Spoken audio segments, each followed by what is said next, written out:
Ladies and gentlemen, welcome back to Crime and Entertainment. I am here with one of the greatest character actors ever now. This man has been in so many things. If I sat here and listed them all, we'd burn through 30 minutes and not get any talking done. But I'm going to share just a few.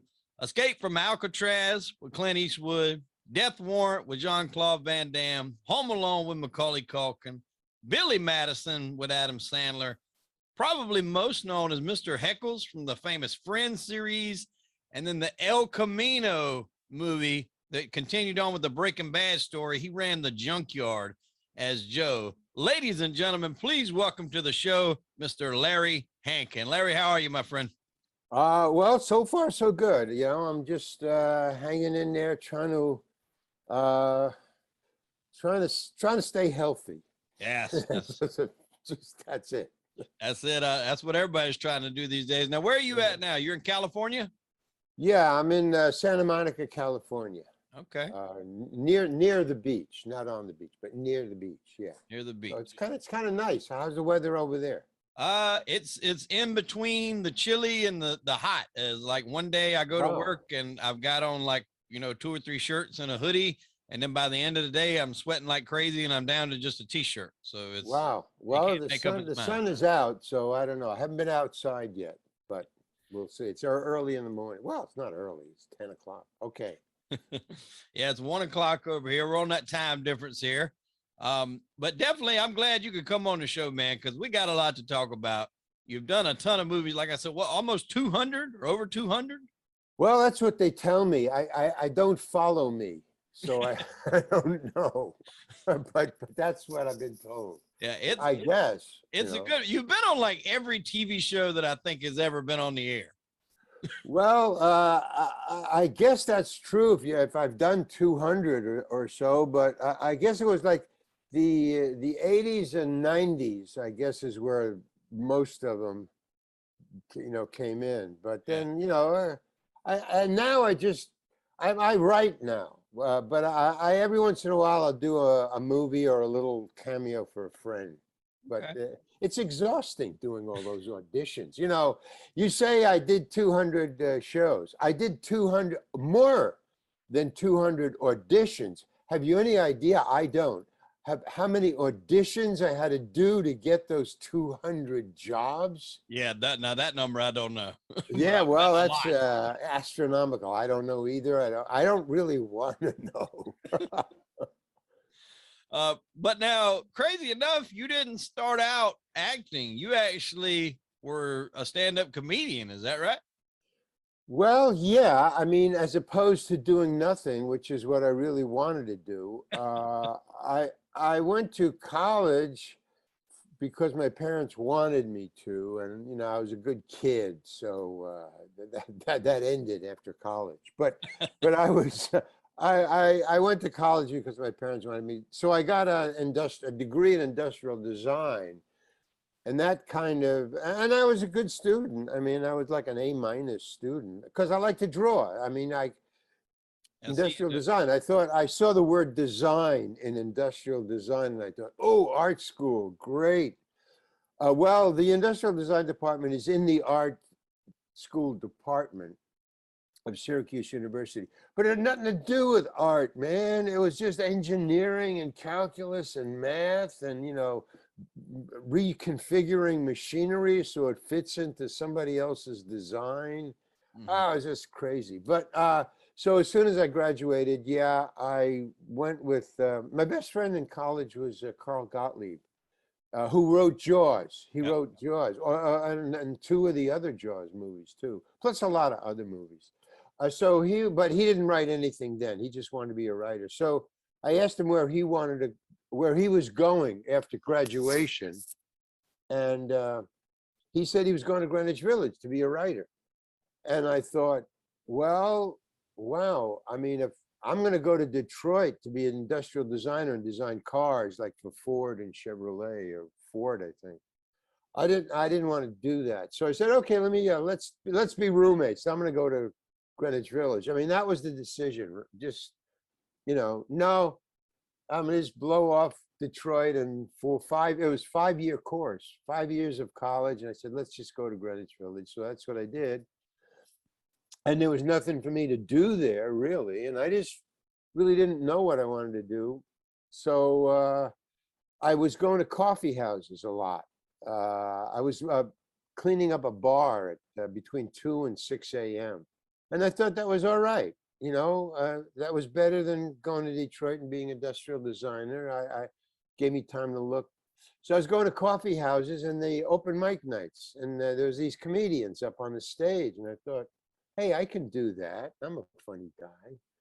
No, no, not that. Sorry, Larry, making your friends laugh is not the same. So as paying customers, but it was only 3 minutes. There were open mic nights. You know, you get up there, you do 3 minutes, and then there was a folk singer, and then there was a lot of comedians. So I did my 3 minutes. Wasn't very funny, but luckily, I had a good learning curve. I picked it up really fast. I don't know. That's just an innate thing. I don't know why, but I just did.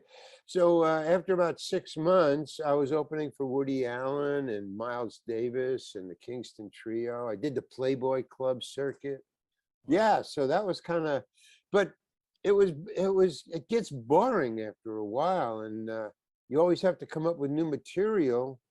And there wasn't any open mic nights where I could experiment. I mean, you had to just have your set, you know, to your 20 minutes to open for the headliner.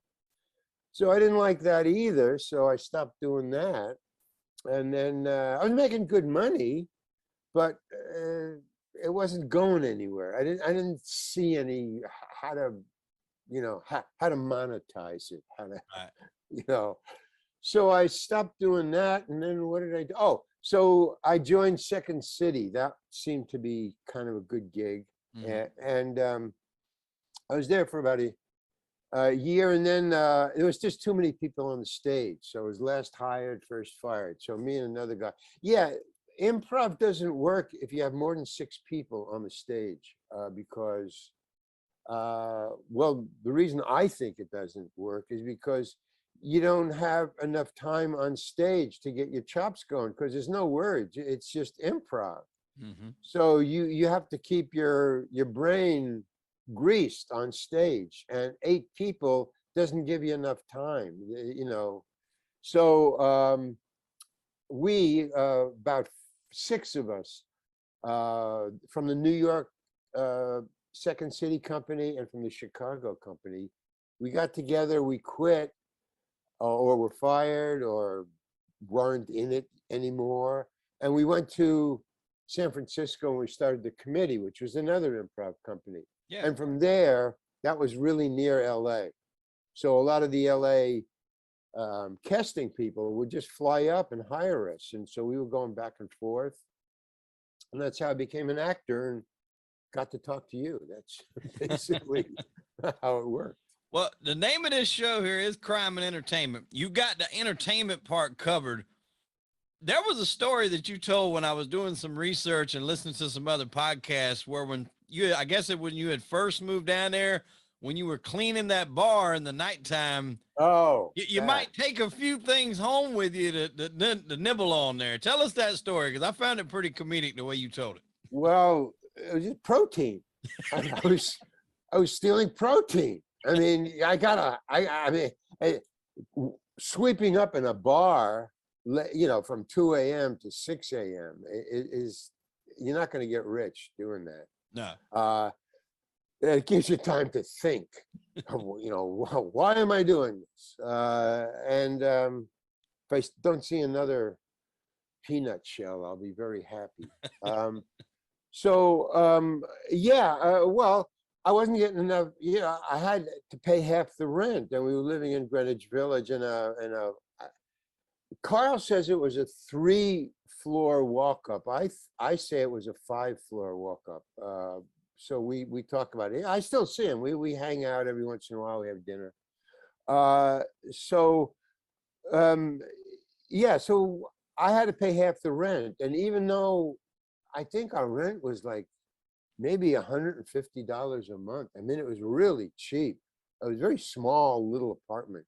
And there was only 1 bedroom, and I slept in a little alcove, like a couch. But I had to come up with $75 a month, and it was sometimes I got the 75, but then the food bill, that.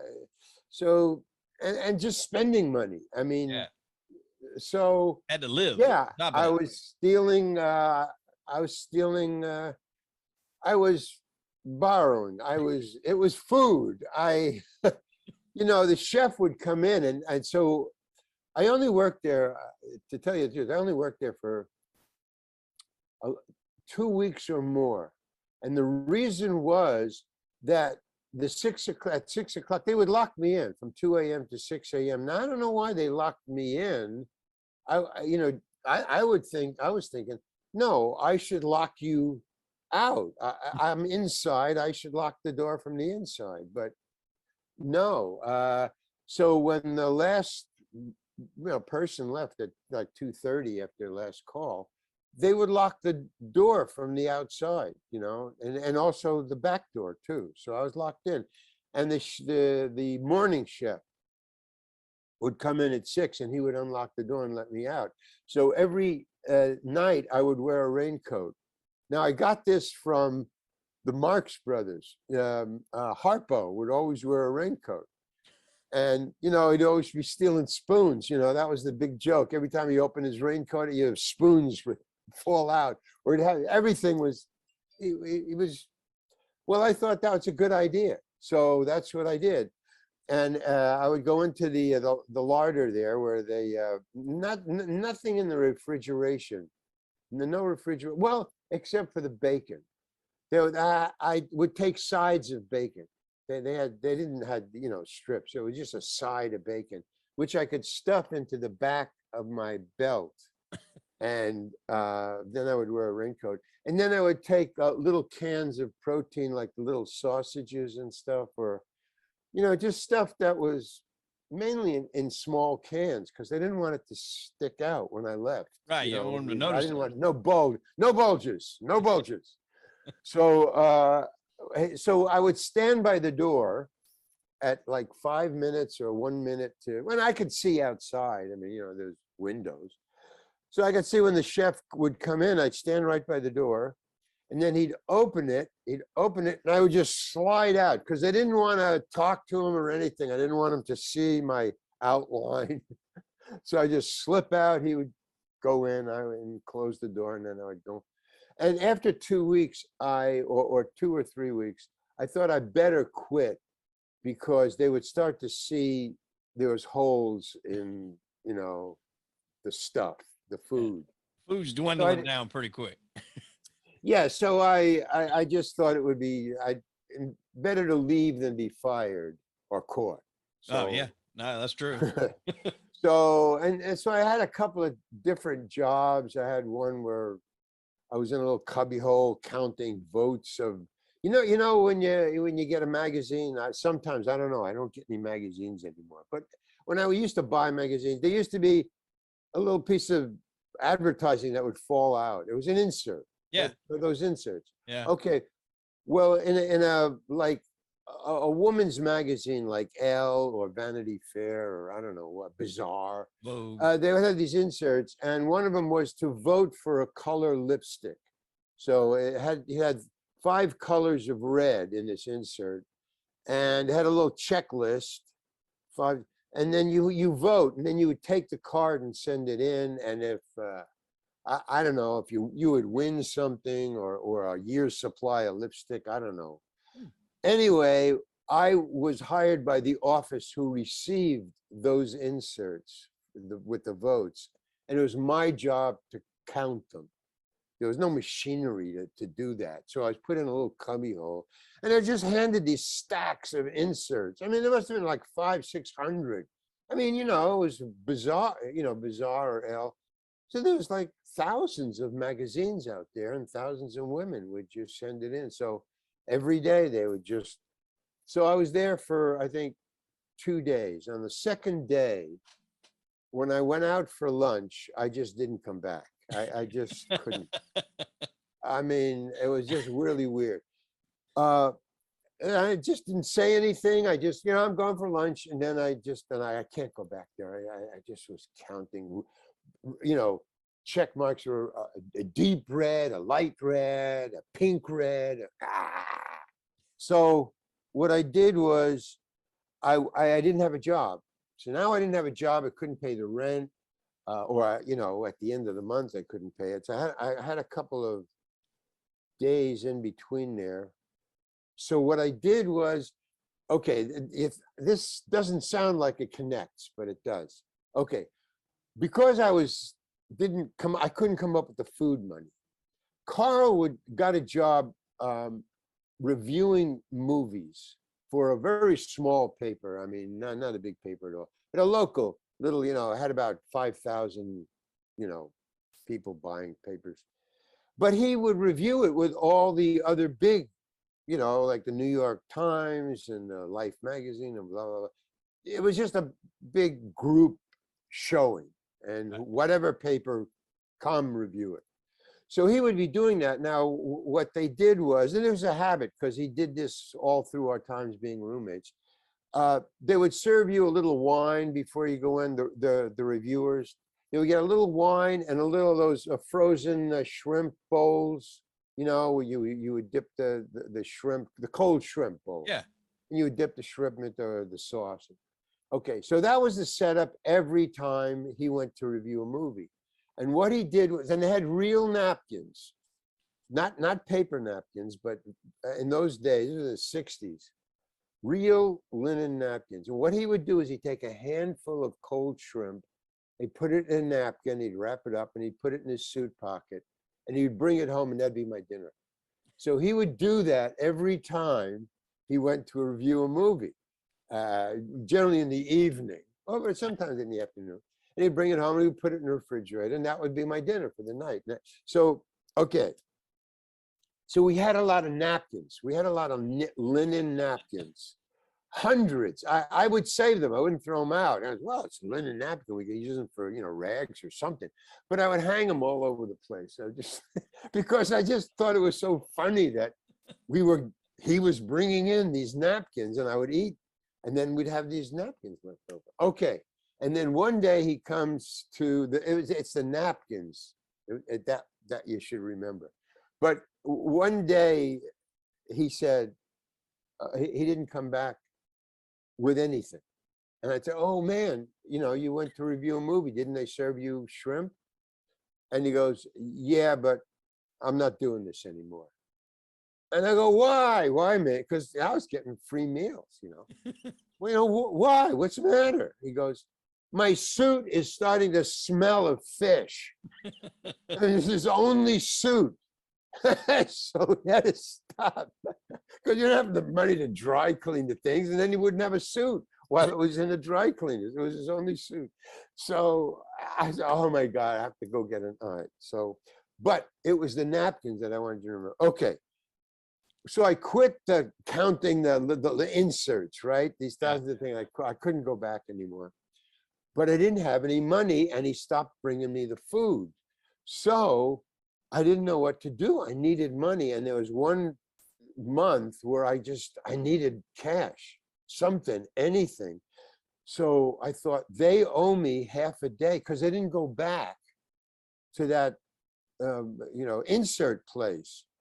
So I didn't go back for my check.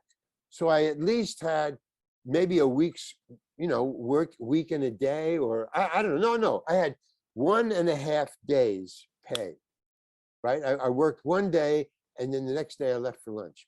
So they owed me a day and a half's money, and I never went back. So this is now like about a month has gone by. And I said, they owe me a month, and I said, I have to go back. No, it was less, because it was only 2 weeks. And I'll tell you why.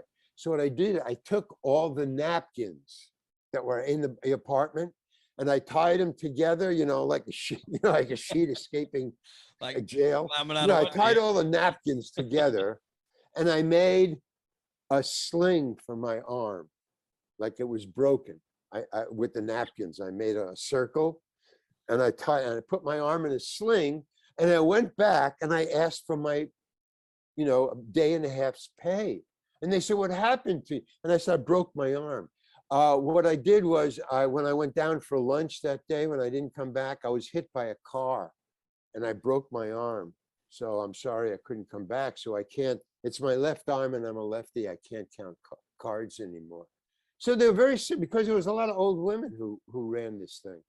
So they really felt very sorry for me, and they paid me.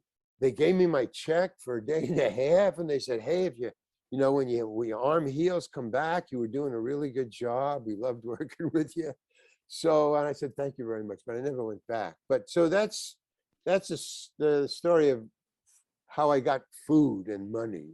And finally, by then I had a hunk because I was doing right before work, going into the bar thing. I was working on my comedy, and I was still working on my comedy, even working for the inserts.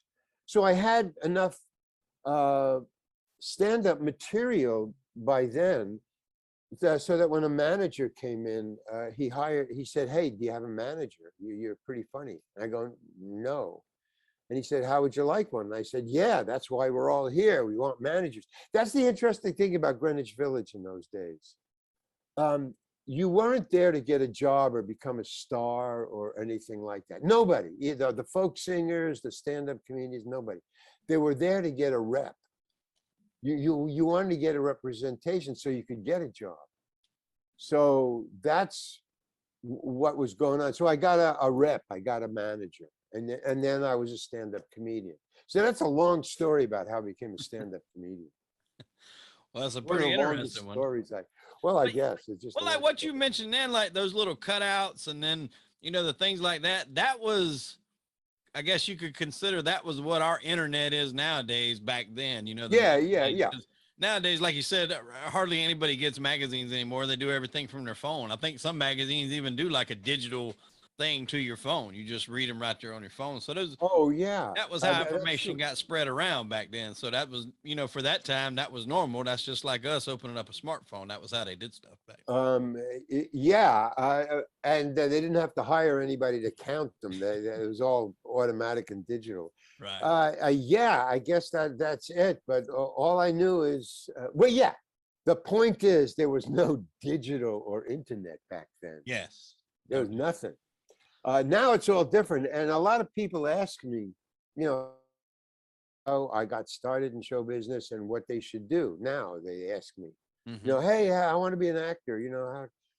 I wouldn't know how to do it because back then I could just walk into an office, and just, I would find out the address. I would go there, or I was living in Hollywood, and I would just go to this place and say, hey, could I make an interview or call? And they would give me a date, and I would just go in and either audition, but it was in person, and I always talk to people. Now I'm writing a book now, and it's all different now. You have to get a recommendation from a friend who has to call the guy, and then you maybe can call them, but maybe you can email them. I don't know how to do that. I mean, it's just a lot. To me, it's a lot of. It's not a lot of work. It's a lot of research. Yes. I mean, it's not, you have to find out where they are, who to call, what codes and stuff and passwords. So I'm glad I'm kind of like at the other end of the acting spectrum. Yeah. So now I became a writer. Okay. Now for the internet, that's really cool. I just write a manuscript on my little laptop and I send it in, that's really cool. And then they send me yes or no. Cool. I know it's been a minute, but what was your first movie role? My first, it's one that you might not know because they were little movies that I did up in San Francisco, and then they were just local little movies. So the first movies that I did, there were 4, all little local things. The first one was called Too Tough to Care. Too Tough to Care. It was done by an advertising agency. A cigarette company wanted to do an advertisement, maybe to put on TV, I guess. That was 10 minutes. Maybe I don't know to show where, the 10-minute film back in the 60s, but so an advertising agency in North Beach. The theater was in North Beach. I lived in North Beach. The advertising agency was in North Beach. They would come to see the show. They said, oh, then they would hire us to do little commercials in San Francisco. So I did that. It was a commercial for cigarettes. I was the lead. So that was my first movie ever. And I was very bad in it because I was just over the top. Because I was an improv actor on a stage. And this was a movie, and I didn't know you had to like calm down. You had to do it normal. It'd just be normal. But I was doing stage stuff, talking loud and acting, overacting. Yeah. I can't watch it, but One of the first movies that I probably seen you in, and I know you had done stuff before then, but like when I was coming up, Van Damme was really hot. Like, oh, well, I was an actor by then. Yeah, you were a football actor by then, but like Van Damme was like really hot. All his movies were, the fighting movies were big. And my dad used to rent them from the video store, and I was watching the movie Death Warrant, and I seen you in it, and then I would recognize you in movies after that. Now you would Escape from Alcatraz was before that, right? Yeah, that was Van Damme's shot at it. Right. Prisons.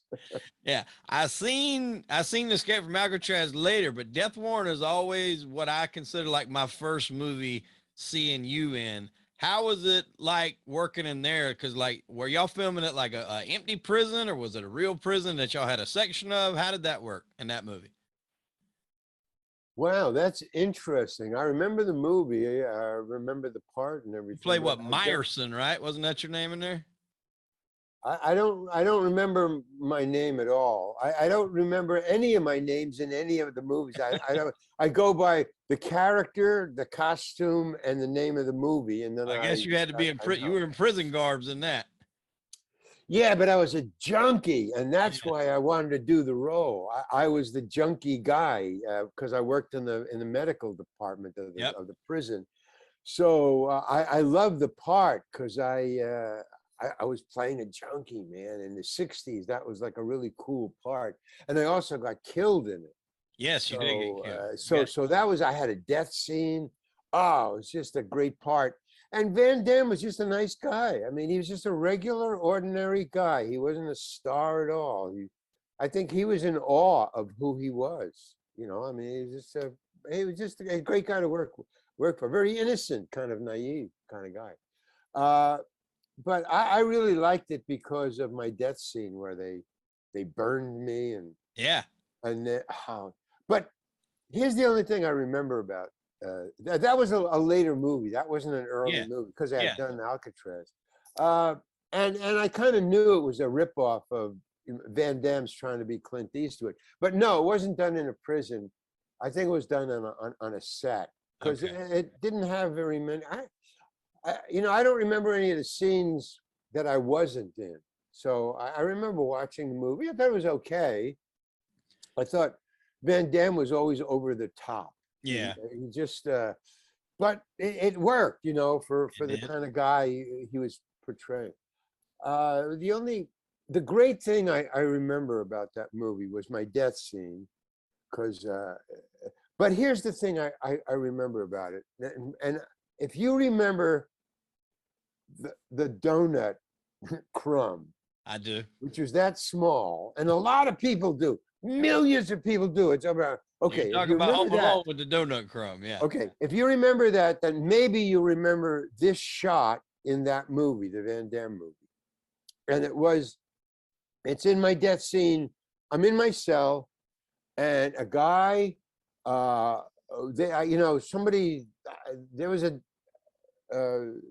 They wanted to kill me. The other prisoners wanted to kill me. So what they did was there was a shot of a guy outside with a can of gasoline. Mm-hmm. And then you see him come in, and then you see him pour it into my cell.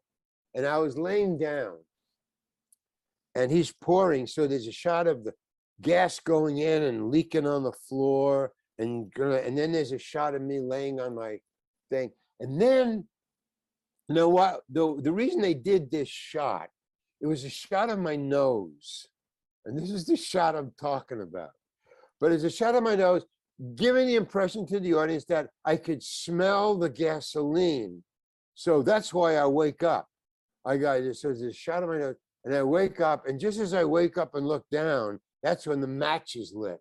Mm-hmm. And so the sequence was gas, nose, gas, match, flame, and then you just a long shot, and you hear me screaming from the outside.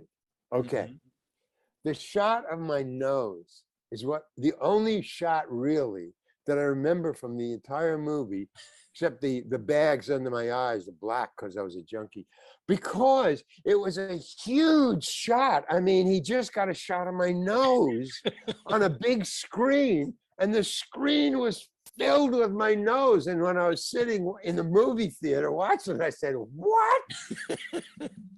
Because I got a big nose to begin with. But when I saw it that huge, but nobody in the movie theater laughed like I did. I just couldn't, because they were into the movie. They were into, oh my God, they're gonna kill this guy. He's gonna burn him alive. And it stuck with me forever. So those two shots, man, the crumb and the nose, that's all I remember. That was like what was struck me so much about it, because I was a young kid. I'm not but 38, so I was pretty young when that movie come out. Yeah. And I remember seeing, I was like, Jesus, they just burned that guy alive. And my mom was probably somewhere yelling like at my dad about letting him watch that movie at the time. Wow. But yeah, that was one that stuck out. Then later on, I seen Escape from Alcatraz. Now, Clint was a pretty big starter at that point. What was it like working with him and on that movie? Well, that was a totally different experience. I was on that movie the Van Damme movie. I was only on for like a week, right, or less. But the Clint Eastwood movie, Escape from Alcatraz, I was on for 3 months, and I even went, on Alcatraz Island in a real prison, and I lived I had lived in San Francisco. I was living in LA then, and we just flew up. But so I knew the city. And I lived because there was 200 extras and me and Clint and the rest of the movie and the director and everybody. So we all lived in the motels and hotels along the shore, so we could all catch the boats early in the morning to go out to the island. So we had a 7:30. I think the boats were 7:30 or 8 o'clock. You had to get up really early, get down to the dock. And there was these 10 tourist boats that they had hired, the movie had hired. Because, the tourist boats would go out to, Alcatraz Island or see the Golden Gate Bridge. So they hired them. So we had to go down to 200 people and all the cameras and the crew, and we would go out, a flotilla of boats go out to the island. And I would go out, even if I wasn't working that day, I would get up and go out there. And if you missed the boat, you were in a lot of trouble because there was no other boats. Those are tourist boats. So they were hired to take us out in the morning, but then they were tourist boats during the day, so you couldn't get a boat. Wow. So if you missed it, there was one boat at 12 noon just for the CEOs in the suits. Or if there was an accident, then they had a boat, to take you to a hospital. Wow. But if you missed the boats in the morning and they had to send the noon boat to pick you up, to bring you out to shoot, you were in a lot of trouble, man. That was a no-no. Man, he missed the boat. Oh, man. Yeah, I mean, that was grounds to be fired. I mean, that was like a really bad thing. And then the only other boats were when the tourist boats were finished at night at 8 o'clock. So if you had to shoot in the morning, like if you were the first shot, you have to get up at like 6, catch the boat, get out there, do your scene, and you had to wait until 8 o'clock at night to get the boat to go home. Go back home. Wow. Or swim, No, nothing in between. So, you know, or you would demand that they use the 12 o'clock boat, you know, say that you were sick or, you know, but then nobody ever did that. But I mean, that was the go-to. We always knew, well, we got the 12 o'clock boat because there might be an accident. Right. We're trapped here. So that was like kind of cool. And I hung out with Clint because he was a major star then. When I say hang out, I followed him around. I mean, hang out with him. You know, I just because there was two reasons, and I think Clint and the director, they're both great guys, man. Don Siegel was the director. Mm-hmm. Just really great guys. Don Siegel, I was torn between hanging out, following around Clint Eastwood or following around and just sticking with Don Siegel because they were such great guys and I looked with such awe. I mean, Don Siegel he directed all these black and white movies that were like classics. They were classics, you know, and he worked with all the great stars, you know, Robert Mitchum and just major Alan Alda, not Alan Alda, I can't even remember. But so that was one. And also he's a director. So I always was asking, well, why are you doing this? You know, why do you set it up like that? Picking his brain, yeah. You're picking his brain and also trying to get ahead of him. Like I would stand aside and they say, oh, and they would be setting up the shot. And I would be thinking, okay, I would put the camera right here, you know, and then he wouldn't. He would just do something else. And I would go up to him and I'd say, I'd go, well, why did you put the camera here? I was thinking putting the camera there. Why'd you do it here? And you go, geez, Larry, I really don't know. I might probably get fired for this one. You know? He just wouldn't tell me the truth ever. They were always putting me on, Clint and Don Siegel. And both of them for kind of the same reason. Don Siegel was an elder gentleman. He had white hair, you know, like me now. So I looked up to him. I was a young guy too. I was a kid, so I looked up to him, and he kind of adopted me as a grandson. You know, he just kind of, you know, I was always following him around, and the only thing he would say to me that wasn't about the movie was, Larry, would you just stand back? Would you just, because I was crowding him. Larry, just stand back, okay? Just stand back. You know, but there was a reason why I was doing that. One is I just wanted to pick his brains and see, you know, how he was doing it. But the other thing was, I noticed that when I was around and wasn't in his way, he would always use me. Like he would say, okay, Larry, get in the shot. Get in the shot over there. And I would go, why? He'd say, well, there's a hole. Well, he would tell me that.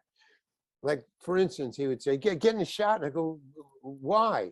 Well, they were shooting into a scene, into a cell. You know, so the cell was back here, and they had two actors facing one another, nose to nose. The two of the stars, Clint Eastwood and McGowan. Mm-hmm.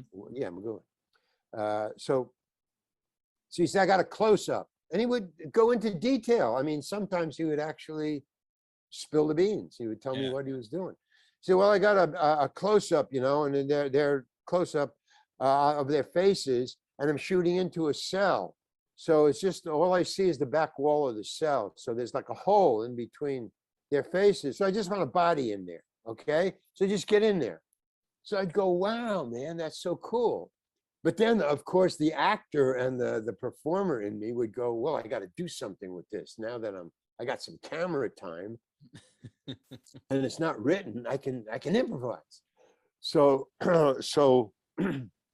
this one time, he says, you know, get in the shot. I go, okay, how much time do I have before you're going to shoot this? Because they were still setting up. So he said, I don't know, about 3 minutes.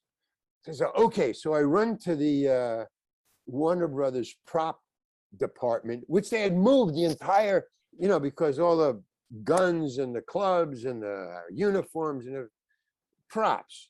So Warner Brothers had moved the entire movie's prop department onto Alcatraz. So it was amazing, well, this was my first big tentpole movie, man. When you have money, it's amazing. So I run over to the prop department and I say, now they knew that I was Charley Butts, and it was wasn't a major part, but I did get major billing. I got co-star billing. Yeah. So that meant something to the crew. That meant something, that I had rights and privileges. Well, anytime you get that billing, that's a huge deal for people that don't. Oh man, it was a gift. It was a gift because I this is what I believe. Because I thought about it. You are right. When I saw the movie, I didn't know I was getting co-star billing. I had a small part. I thought I was just getting a mention. But when I saw the movie in a movie theater, it blew my mind. I had co-star billing, and I couldn't figure out why. The part doesn't deserve it. But because I hung out and followed Don Siegel and Clint Eastwood, they gave it to me. Wow. That was a gift. I'm positive. I never asked. I never found out. But that's the only reason. My agent didn't tell me that anything. Okay, so I went to the prop department. I said, give me a checkerboard. He goes, what do you want a checkerboard for? I said, well, I'm in a scene here and I got to be doing something. So I want to be playing checkers, like all the other. So he said, well, we don't have any checkerboards. All we got is a chessboard. So I go, oh, okay, give me the chessboard. So he gave me the chessboard, roll a chess thing. I run back. He said, Larry, where are you? Get in the goddamn scene. Come on, hurry up. So now obviously he's mad at me, and I'm doing him a favor, and now he's mad at me. So, okay, so I get in there and I'm setting it up.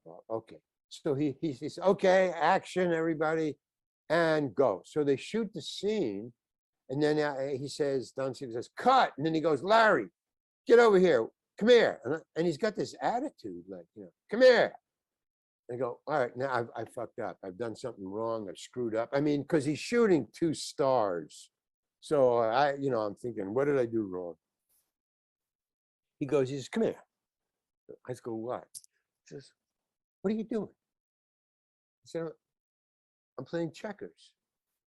He says, it's a chessboard. I said, yeah, Charley Butts doesn't know how to play checkers. I didn't play chess, but the Alcatraz prop department, gameplay department, doesn't have any checkerboards. They're all out. So all they had was a chessboard, and Charley Butts doesn't know how to play chess, so he's playing checkers with a chessboard. He goes, so that's what you're doing? Yeah. Okay, get back in there.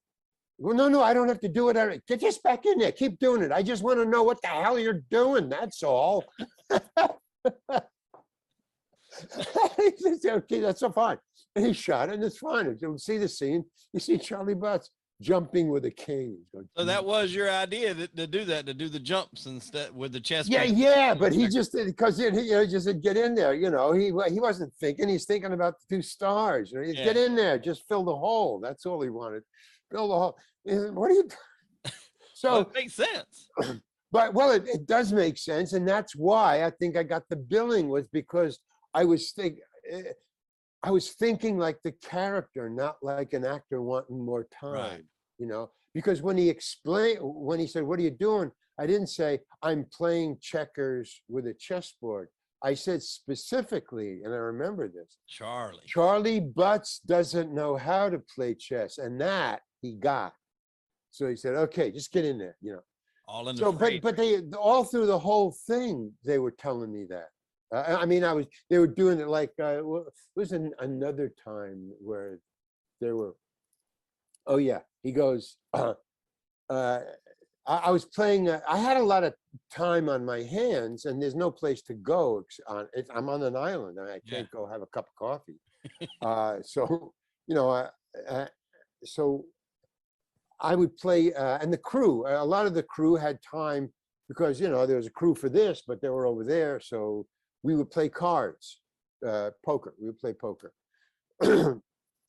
So I'm sitting at the table, and they're shooting at another section. I'm playing cards, and I see the other players, look up behind me. So there's something going on behind me. So I look around, and there's Don Siegel standing behind me, right behind me. And and I look back, and he looks at me, and he says, "What are you doing, Larry?" Well, when they say my name, it's not a good thing. But whenever they say, I learned that for the 3 months. Whenever Clint said, "Hey, Larry, come here," I said, "Nah, he's not going to tell me something good." You know? But since they were always putting me on, I didn't know whether he's calling me over and this is just a joke or okay. So Don Siegel says, "What are you doing, Larry?" I said, "I'm playing. I'm not up for another 2 hours, so I'm just playing poker." He says, "You know what your next scene is, don't you?" And he's really serious. And I go, "Yeah, it's, you know, with the escape thing, you know, when they leave and they leave me behind." And I go, "You know, it's a crying scene, don't you?" "Oh, no, I didn't know that." "Yeah, okay, cool. Yeah, got it." He goes, No, you're gonna cry, right?" And he's like interrupting this whole thing, and the guys are standing there with their sitting there with their cards. You know, what the hell is going on? I mean, they didn't even know what's going on. And he's just talking to me, and he says, you know, it's a crying scene, don't you?" And he's really serious. And I go, No, but okay." He says, "You're gonna cry, right?" And I go, "Yeah, I guess so."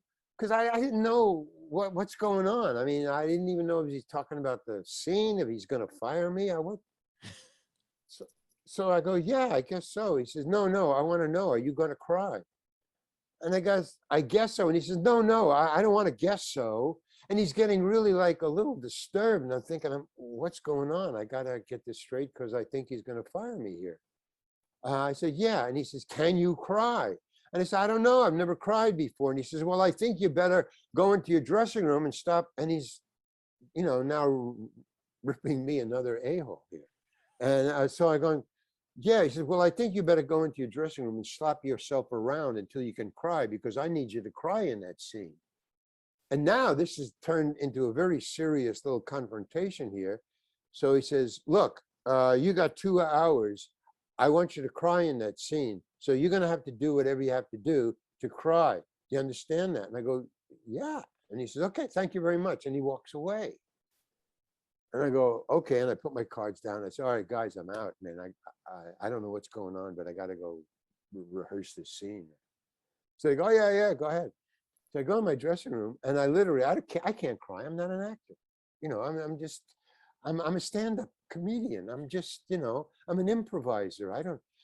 So I'm slapping myself around. I mean, well, maybe that's how they do it. I don't know, but I'm not crying. I'm just, you know, making my face red. So now, and I'm thinking, I don't know what to do.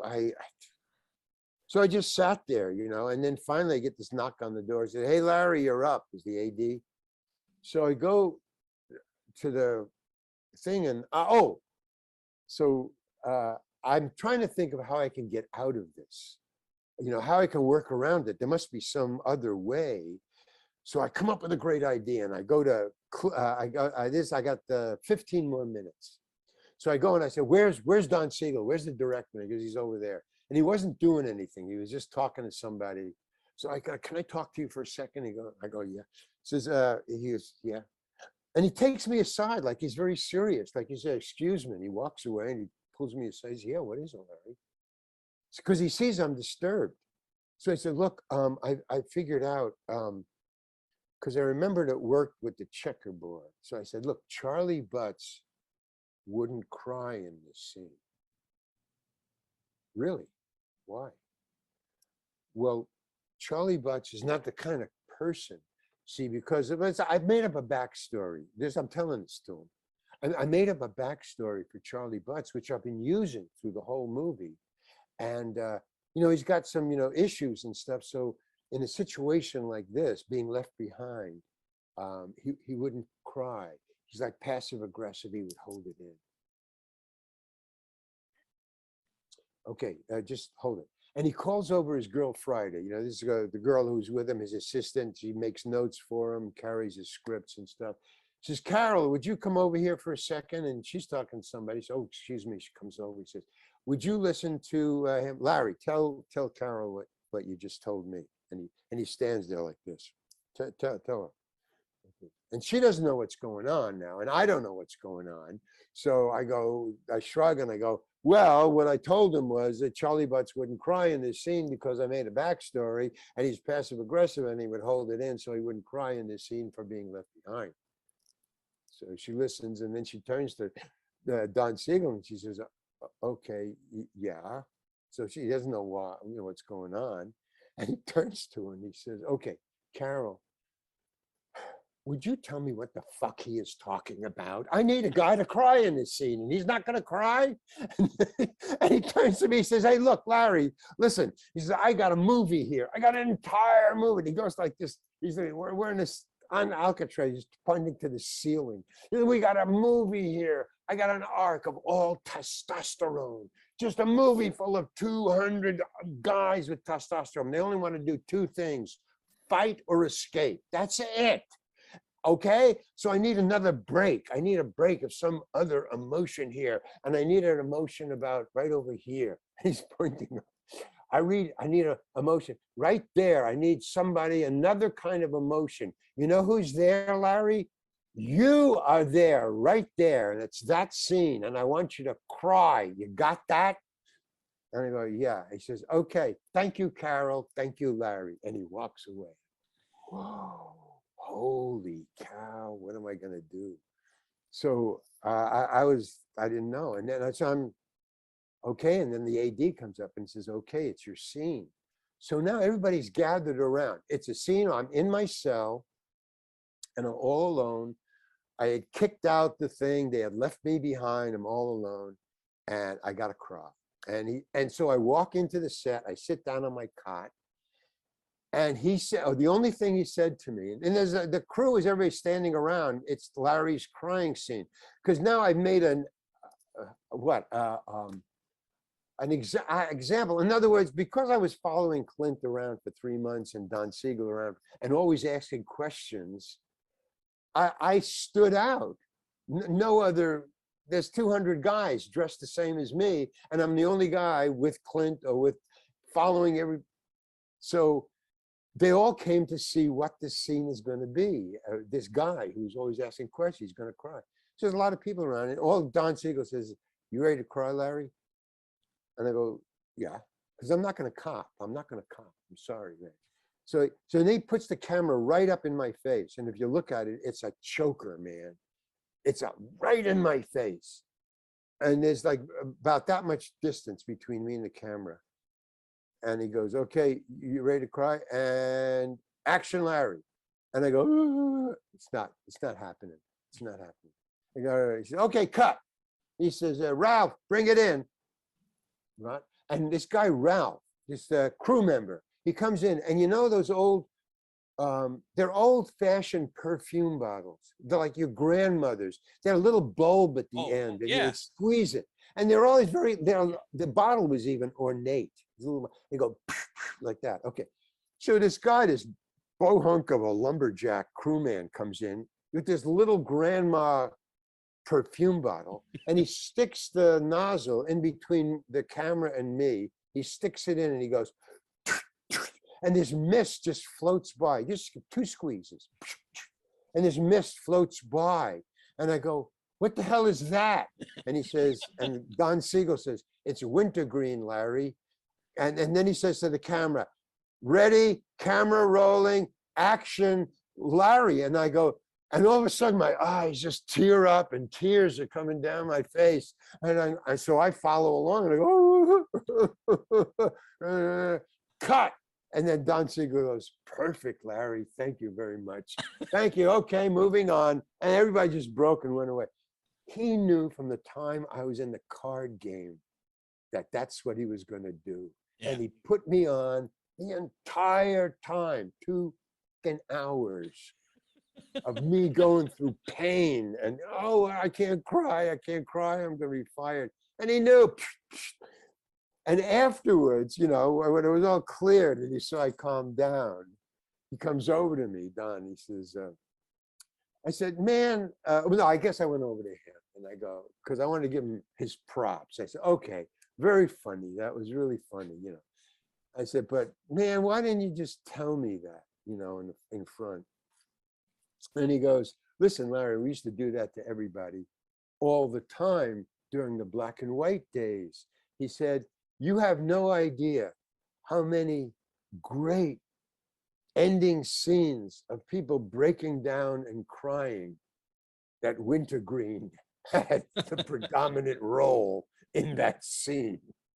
He says, that's every crying scene that you saw at the end of a movie. He told me that. So, I mean, so that's the relationship that I had with them. And I really appreciated it. I mean, I never got angry or anything until, one day I did, But they left me alone. And then, because the crew, especially it was Clint Eastwood's crew. And so they bounce off, they relate to the actors the way Clint Eastwood relates. And if they don't understand that Clint and Don Siegel were putting me on because they liked me, it was an expression of, endearment or whatever, Right. that they started to do it too. So it started to build, but they had no reason except malice. Yeah. I mean, they were starting to put me on or thinking I was a butt of a joke. So I had to get out of that barrel.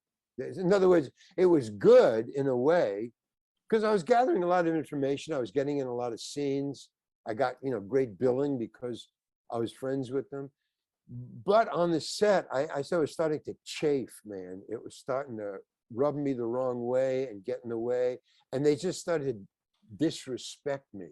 Well, Siegel and Eastwood's doing it's one thing, but the crew members doing it. That's yeah. It started to rob me. They were dissing me, and so I had to get. I really blew up in front of everybody, at Clint Eastwood, but it was just because of all the bullshit that had been building up, not because of Clint, right? But I guess it was. I mean, I guess I'll tell you what the deal was. It was very simple, but and it got me out of the.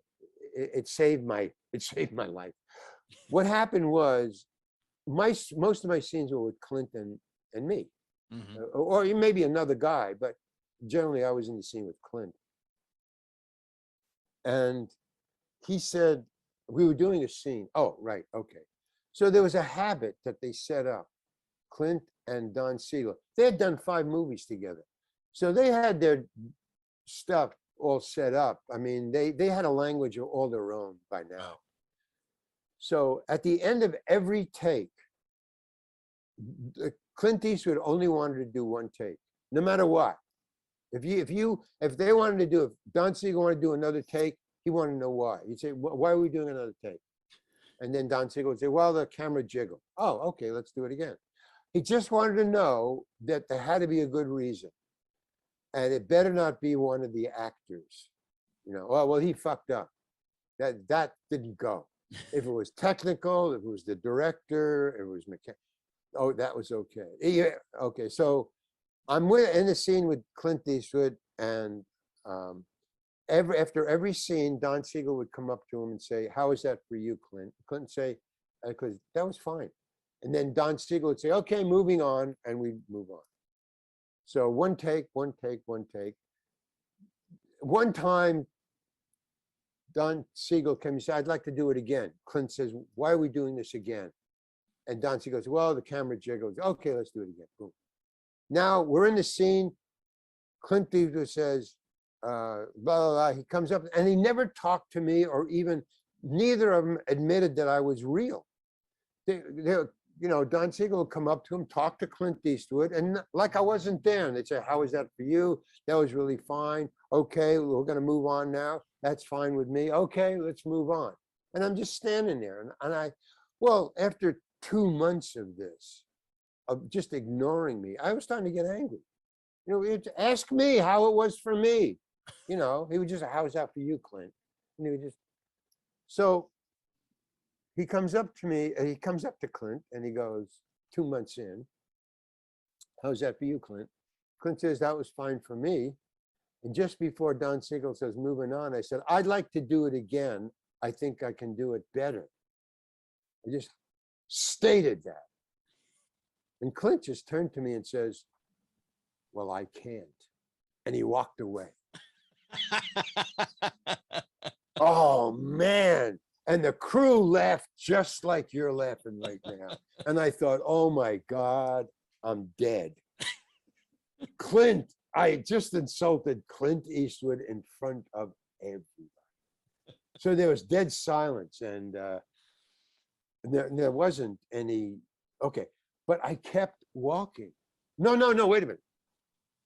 Clint Eastwood kept walking away. So there was, and in the silence, they laughed, and then everybody stopped because they didn't know what's going to happen. And Don Siegel said, moving on, and it was just forgotten and moved on. But I was like wounded, man. I was just like, and I saw for the next 2 days, the crew was merciless, man. They just made fun of me. I can't even remember. I just blocked it out. But they just they rode my ass. And I said, I got to get out of the barrel. I mean, I'm in the barrel, and I got another month here. I can't take another month of everybody doing it to me. So the only way and I was staying up at night. I couldn't sleep. I was just trying to think, how can I get out? I can't go into work anymore. I just can't. So finally, one day we're up on the tier. And, the tier goes, this way, and then there's a drop off of about 30 feet. We're up on the tier, and we're near this door of the tier. So that door is way down there. But this near door is blocked with everybody watching or equipment. And the scene is being right here on the tier. So the only way out really is you got to go, excuse me, through past the camera, all through these people and then out. And that's the only way why that was clear. So I'm doing a scene with Clint. I don't know what it was. And Clint says, Don Siegel comes up to him and he says, how is that for you, Clint? And Clint says, that was fine for me. That was fine for me. And I said, well, what was it? No, I can't get this straight. Oh, that was, okay. Man, I can't get the words straight. How was it? He said, how is that for you, Clint? And Clint said, oh, that was it. For the first time, and I guess the second time, Don Siegel came up to Clint, and Clint said, he said, how is that for you? And Clint said, almost verbatim what I had said. I said, I'd like to do it again. I think I can do it better. That was Clint's exact words.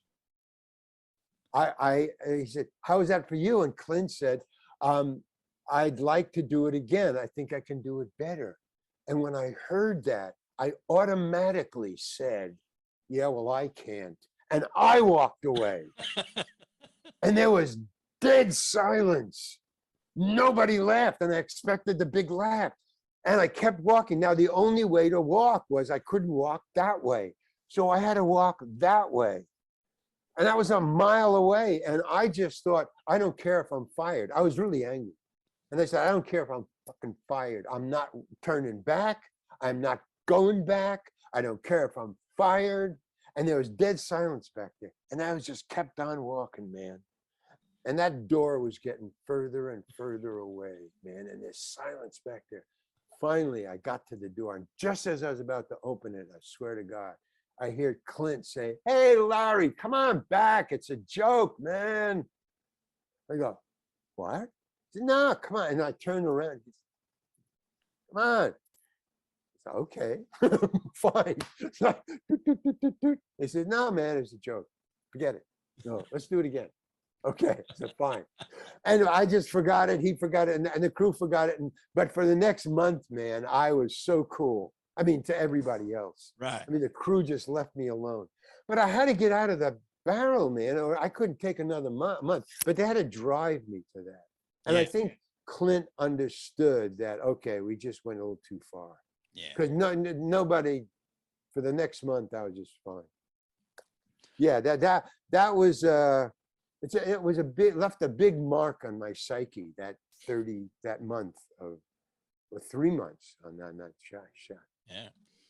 Well, you talked earlier about the donut scene. Now, for people that don't know exactly what we were talking about, Wow. You're in the film Home Alone with Macaulay Culkin. Everybody knows, I'm sure, has probably seen it. Big Christmas movie, where he's left home alone. And I think whenever they first realize that he's not with them, they obviously do what most people do, and they call the police. And then they get transferred to you. Now you're talking to her on the phone, and I remember watching this as a kid. You're eating the donut, you're talking, and you're like, has anything been lodged in his throat? Has he been in a household accident? You know, you're rambling off all these things. And then the donut just falls and it lands right there on the receiver. And I'm looking at it, I'm like, there's a donut. It's on the phone. So I said, when I got you on this interview, I had to ask, what was the deal? I know there's got to be some kind of story to that about it or why it was left in. Please tell our audience that, because I'm curious myself. Okay. I mean, I'll make it as short as possible. It's not as long as that last story, but I'll make it even shorter, much shorter. But it's a long story. Okay. Basically, what it was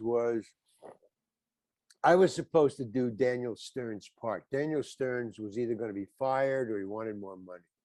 So they just called my agent, because I had worked with John Hughes in 2 other movies, you know. She's having a baby and Trains, Planes, and Automobiles. So when Daniel Stern was going to quit or wanted more money, they just called Chris Columbus, who's the director, wanted to call John Hughes and ask him what to do, because it was just his script. It was Christopher Columbus was directing it, and John Hughes was big then. He like owned Hollywood then. Oh yeah.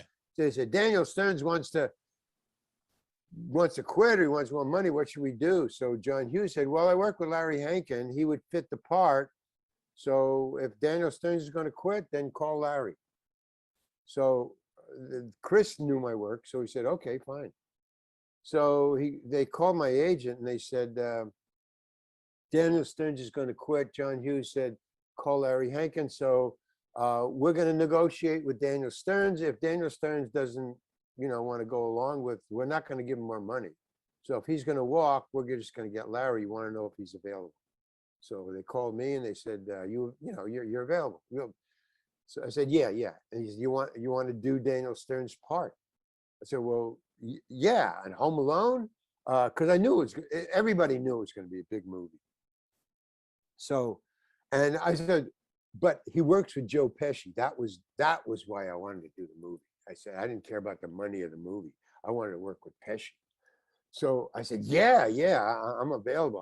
Whatever. I don't care. So he said, okay. So he said, okay, so pack your bags. They're on the phone with Daniel Stern now. Pack your bags right now. Because if Daniel Stern's quit or they fire him, you have to show up for work tomorrow morning. You have to catch a plane tonight. So pack your bags. They're on the phone with him now. This is going to be settled in an hour. I'll call you back. Be ready to jump on a plane. Okay. Wow, man. So I hung up the phone. I waited an hour later. They called me. She says, okay, Daniel Stern caved. It's off. There's other parts, Larry. Click. And he hung up. And I was like totally depressed. I mean, I was ready to work with Joe Pesci. So I didn't know what to do. Okay, but you move on. You just drop it and move on. So I was depressed for the rest of the night. I couldn't sleep. Oh man, why they, fuck me over, blah, blah, blah. But you go on, you have other auditions. I forgot about it. About a week later, I get a call from my agent. Say, hey, guess what? I don't know what. Okay, they want you in the movie. Well, I don't know why. Daniel Stern. No. It has nothing to do with Daniel Stern. He's in the movie, blah, blah, blah. But the movie, I just got a call from the producers. They believe the movie is cursed. What? Yeah, they actually believe the movie is cursed. This is what they told me, and it's serious. I'm not putting you on. They want you in the movie because of the Daniel Stern thing. They feel that because they screwed you around, jerked your chain, and then left you hanging, that the movie is cursed. It's going very badly for them. They want you in the movie to take the curse off the movie. I said, are you serious? This is serious, Larry. And I'll tell you how serious it is. I'm going, okay, tell me how serious. they're willing to give you a deal to make you do the movie. That's how bad they want you in the movie. That's how bad the curse is. I go, okay, this sounds ridiculous, but tell me. This, all right. They are willing to, they want you there tomorrow. They're willing to send a limo for you to pick you up. They'll fly you there first class tonight. They will pick you up in a limo at the other end. They will shoot you first thing when you get there. So if you fly tonight, they will shoot you first thing in the morning. They will put you on a limo as soon as you finish it, so that you'll be finished before noon. They'll put you back on a plane. You can have dinner and sleep in your own bed. Not dinner in your own bed, but you'll sleep in your own bed. That's how serious they are. Plus, they will pay you $10,000 for that. Will you do it? And I go, yeah, fucking A, you kidding? Let's do this. Yeah, I'm on board. So they say, okay, pack your bags. They'll call you in an hour with your plane reservation. Hang in there. Good luck. Okay, so he hangs up. I get a call in another hour. It's a producer saying, look, Larry, I know this is really weird, but we really do believe that something's going on. We want you in the movie. It's very important to us to have you in the movie. It's a very small part. It's only 3 lines. It's the only part that's open. We can't fire anybody because of the union thing. You know, you have to fire them for cause. Right. So next morning, a limo shows up on first class, limo at the other, a white stretch limo, no less. Get to the airport, boom, they take me, there's a guy waiting, they take me inside, my costume is ready. They put me in the costume. And then on the phone, he said, there's only one thing we got to ask you. I go, yeah, ask me anything. The producer. He said, do you want any props, any kind of thing? You know, look, this is really important. We're not kidding around. So whatever you want, if you want me to add, if you want us to add lines, it's only 3 lines, you know, hey, Rose, you know, hyper on 2. Whatever you want a prop, you want a different costume, whatever, but it's a policeman, he's in an office. What do you want? Anything, we'll give it to you. Yeah, I want a glazed donut. It's a cop. That's it? You just want a 1 donut? Yeah, that's it. Okay, Larry, it'll be here. Thank you. See you tomorrow morning. Okay, boom. I'm there. I show up, you know, get in your dressing room. I said, where's my donut? That's what I wanted. Just the donut. So he said, no, we got the donut. Don't worry. Just get in your costume. Everybody's standing around waiting for me to do the scene so they can get on with the movie. I mean, there's a lot of tension there. It was like really weird. And the director and the producers were very happy to see me. Again, it was a tentpole movie. They had money to burn. This is ridiculous to me, but hey, man, I'm getting $10,000, whatever. I go in, I come back, I'm in my cop uniform, and right next to the camera, there's a rolling baker's tray. You know, the ones with all the trays, and they roll it around. And on all these trays are over 300 glazed donuts. And I go, what's this? And he said, you wanted a donut. And I go, I wanted 1 donut. And he goes, well, we might have to do a second take, Larry. And I go, okay, let's just do this. And I wanted to just do it and get out of there because I had this whole plan of having dinner at home and sleeping in my own bed. That's all. I wanted to finish this joke. Yeah, do it and get I didn't want to, because he said, you know, if you want to stay, we'll even rent you a hotel, the first class hotel. You can watch the rest of the day shooting and leave in the morning refreshed, and we'll limo you out first class in the morning. Well, you know, you can watch. I said, no, I just want to leave right now. Because really, I wanted to finish the joke.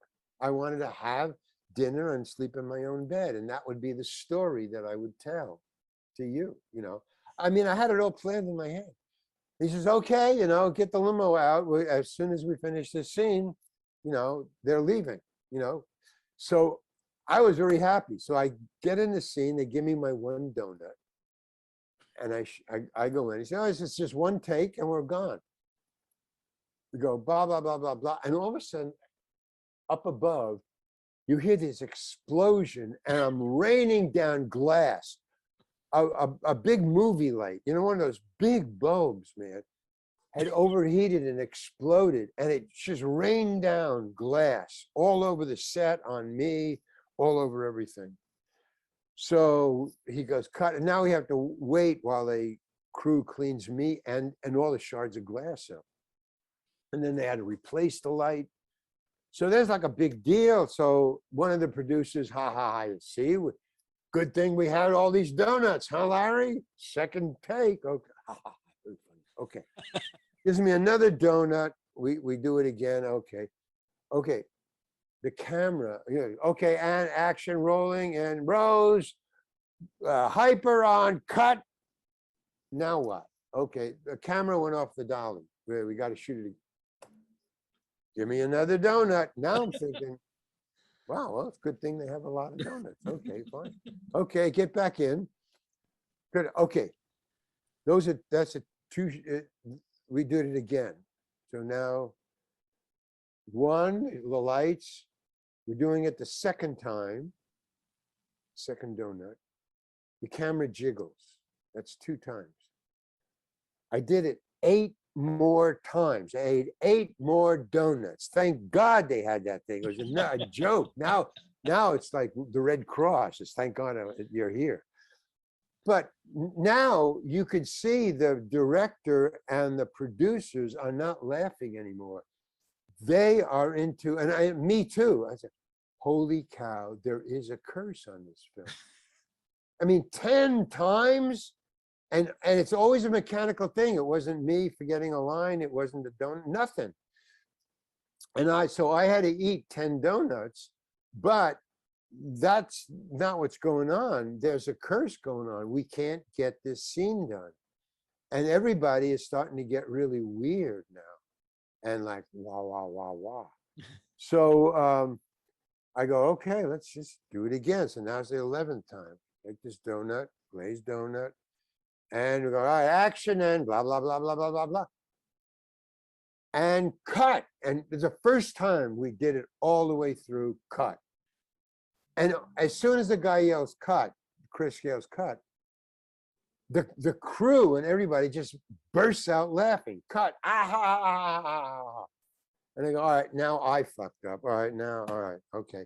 And then Chris Columbus says, no, I want you to watch this on the TV Village thing, because they tape it every time.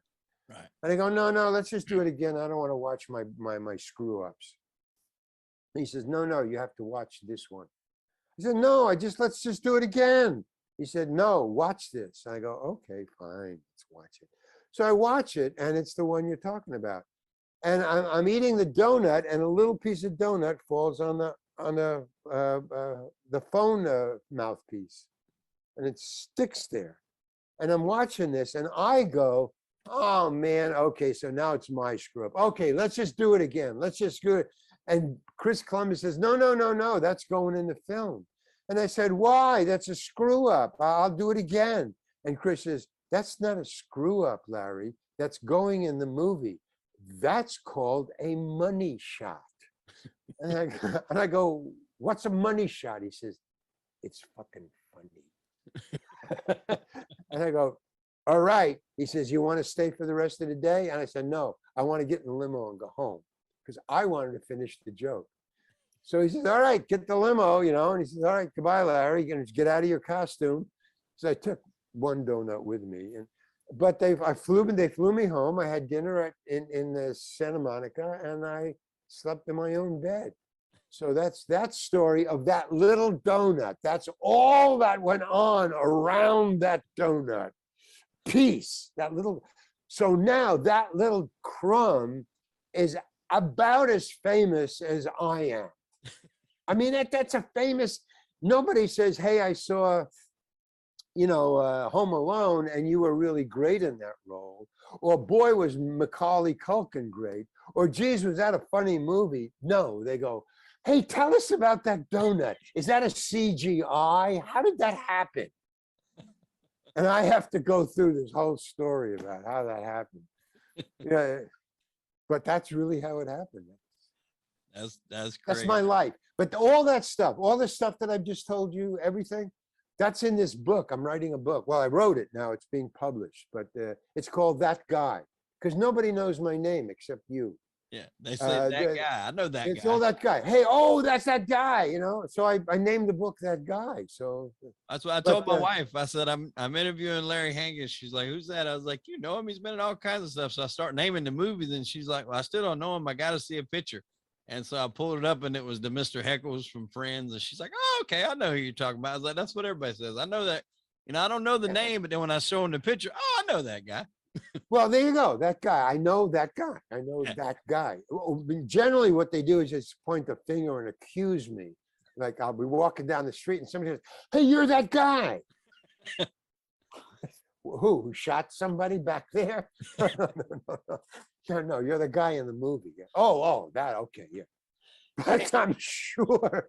So you're also very well known for being Mr. Heckles on Friends, and you had a pretty interesting story when they wrote you out of there. And what's interesting is you had done what, 5 episodes and you didn't get to 6. Now that's pretty significant, because when you hit that 6th episode, you become a reoccurring character, and then you get a lot more money. If I did the 6th one. If you did it, yeah. So you get word that they axed you on the 5th. Kind of tell us a little bit about that, how that happened there. Well, it pissed me off, man. I mean, are you kidding? I really got angry. If you think I just told you how angry I was, no, I really got angry. I got disturbed, man, because I was now inculcated into the Hollywood thinking. And that's death, man. In other words, expectations.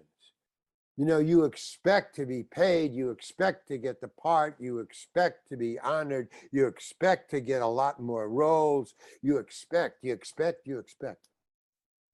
That's a killer, man. You're gonna die a very sad man or woman. And I was into that Hollywood speak, Hollywood think.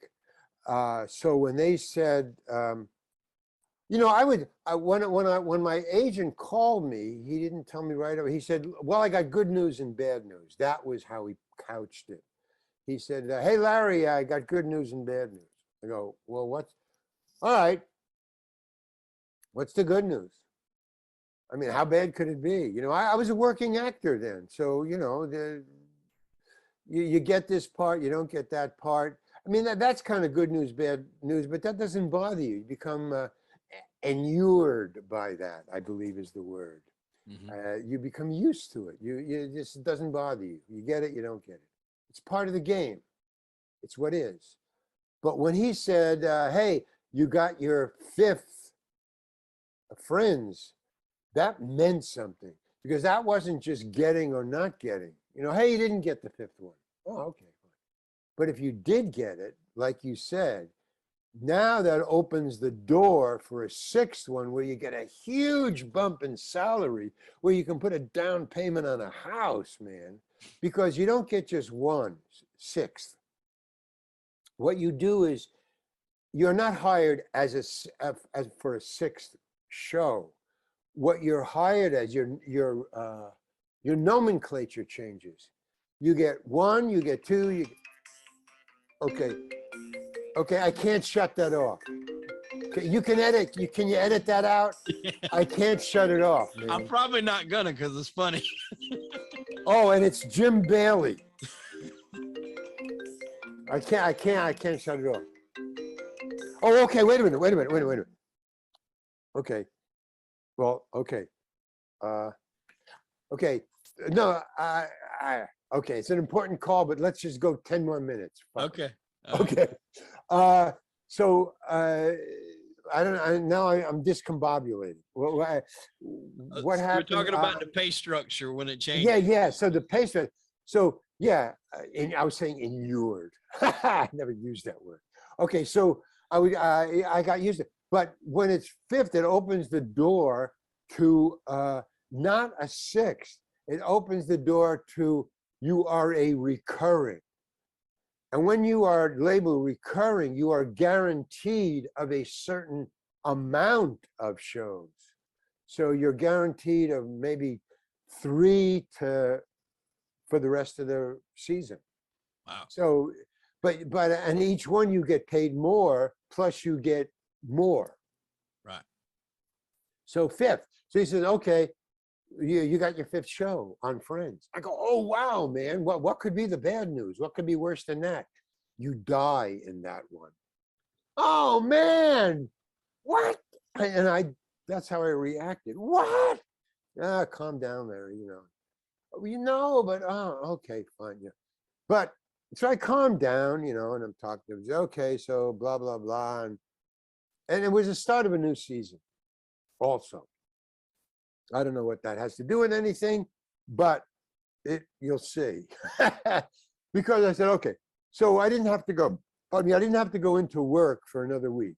I just got the part. I didn't have to audition because, I'm Mr. Heckles. Okay, so you have to report for work in a week. Okay, fine. That whole week, that's all I was thinking. They fired me. They killed me. Why did they do that? And I couldn't sleep. I couldn't sleep it off, or I couldn't get rid of it. It was just really bothering me. I mean, and that's what happens in Hollywood. If you're there too long, you start to think, I deserve this. Why did they kill me? How dare you? Whoa.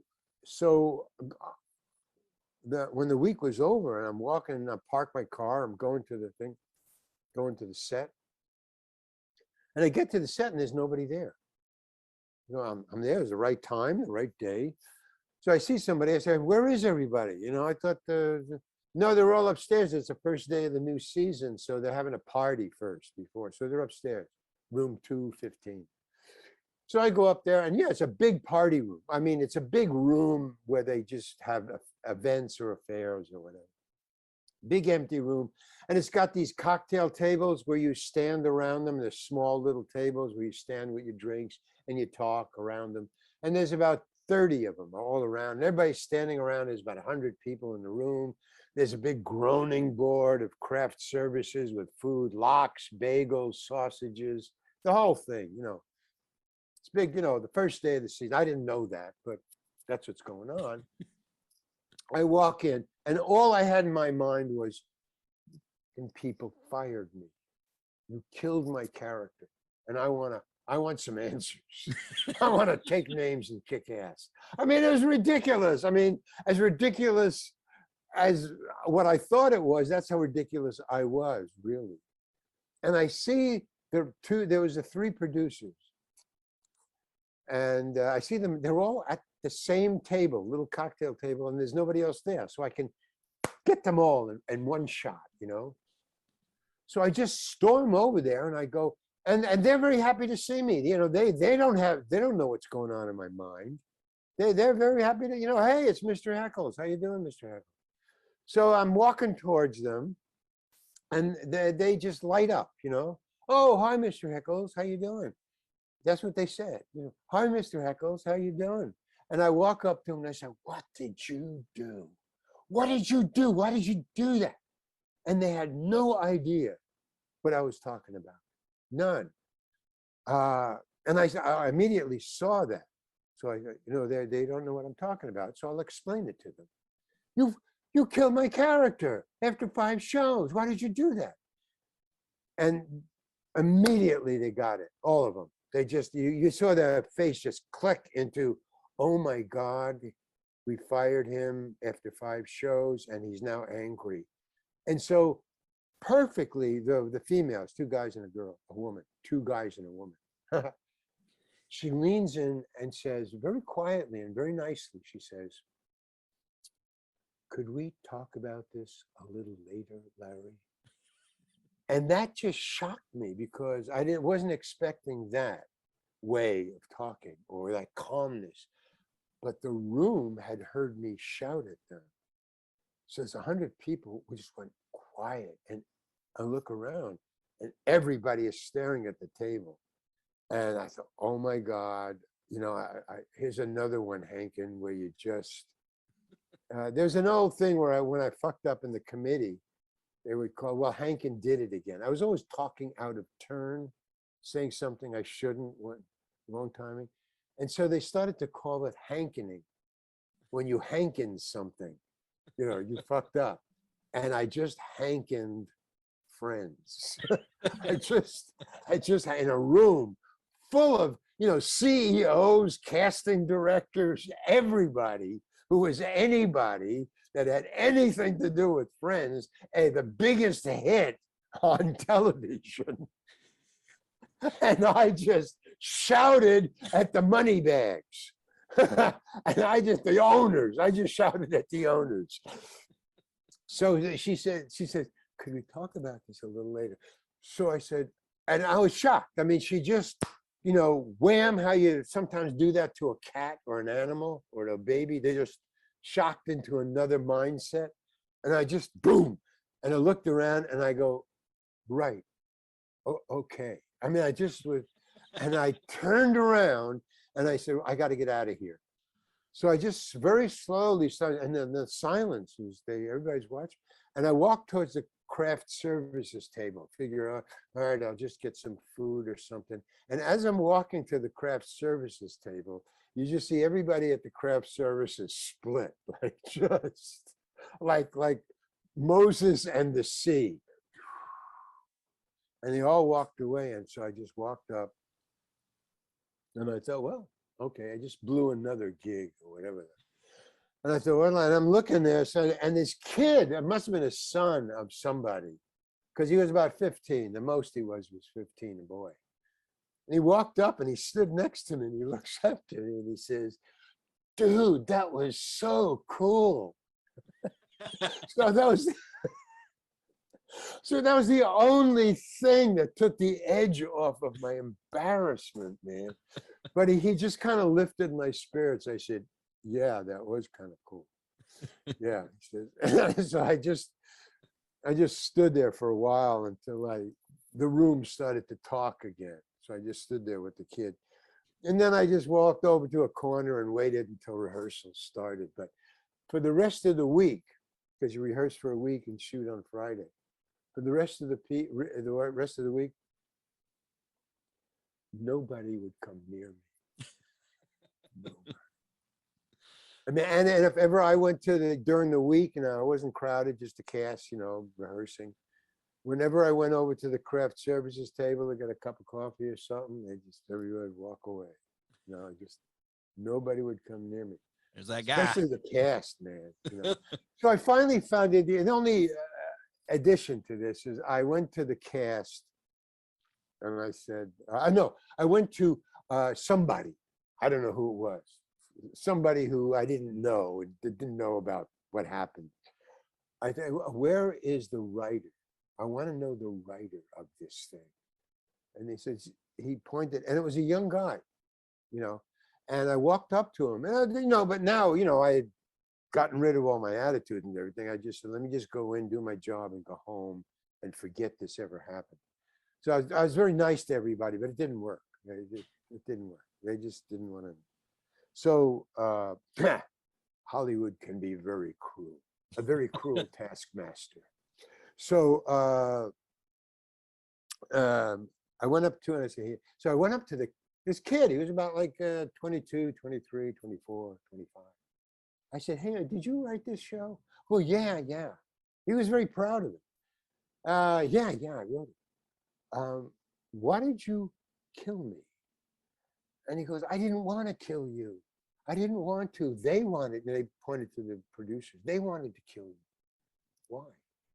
Well, because Chandler, in another episode, Chandler was kicked out of as a roommate. He left. And then they did the show where Chandler kicked out of the house. And then when they had to write the next episode, they suddenly realized, no, Chandler is part of Friends. I mean, he has to be in the show every week. We didn't set up that he's not going to be seen anymore. It was just a big joke. Oh, you got to get out of the house. so how are we going to keep them in the show every week? And they came up with a quick solution because they were fucked, basically. Yeah. They said, well, Mr. Heckles' apartment was right across the hall. So let's give it to Chandler. We got to get rid of Mr. Heckles. So have Mr. Heckles have a heart attack and die. I mean, it was just a quick fix. I mean, it wasn't anger or anything like that. It was, oh my God, we got to get Chandler back on the show. They wrote so they themselves told into me. a corner. So what? They wrote themselves into a corner, basically. Yeah, they wrote themselves into a corner and didn't think until after I was hired. And then they go, oh my God, no. So they went to the kid, this guy, and they said, look, just give him a heart attack. So, you know, and then we'll fix it in the next one where boom, boom, boom. So that's why he said, but really why I wrote the episode with you in it in the first place was because I was a, you know, I was like a student there. I was in the mill to teach me how to write shows. You know, I was coming up, so I was the next guy to get a show to write himself, you know, by himself, or be the writer. So I was given that as my first really big show, and I said, well, I didn't know what to write about. You give me a subject, and they said, the producer said to this kid, write a show about your favorite character. So at least you have a crutch. At least you got a good character where we know it'll carry the show. Right. I mean, the narrative. So my favorite character was your character, Mr. Heckles. So I wrote the show about Mr. Heckles, but he was alive. And it was after I handed it in that they said, no, we need Chandler to be in that apartment. Give him a heart attack, you know? So it was just a quick fix at the end, you know? So that's basically, that shows you how Hollywood is really put together. Yeah. That's really how Hollywood works. It's these quick fixes of, oh my God, blah, blah, blah. And you got to roll with it. So they weren't doing anything against me or against the rules. So that's how it's done, man. You know, just, oh my God, fix this quick, boom. So people are getting calls like that all the time. But so that's the story of Mr. Heckles. But he's the most famous. He is the, like, I think after the soup Nazi, he's the most famous character. Yeah. And I thought I was just coming into work every week, just doing this little part and going home. I had no idea. That's the way it was written. You know, I didn't add or improvise anything. So, well, you killed it. You killed it in that role like you did in many other ones. And man, we're about at an hour and 40 minutes here. We hadn't even. Really I gotta go. I really do. Yeah. Well, we want to tell you we appreciate you stopping by the show. You know, maybe we'll do it again sometime and pick up a few of them that we missed. But I am Hollywood Wade. That was Larry Hankin. And unfortunately, ladies and gentlemen, we are out of time. Larry, thank you for stopping by the show, my friend. Buy the book, That Guy. It's coming out soon. That Guy by me. Okay, thank you. All right, my friend.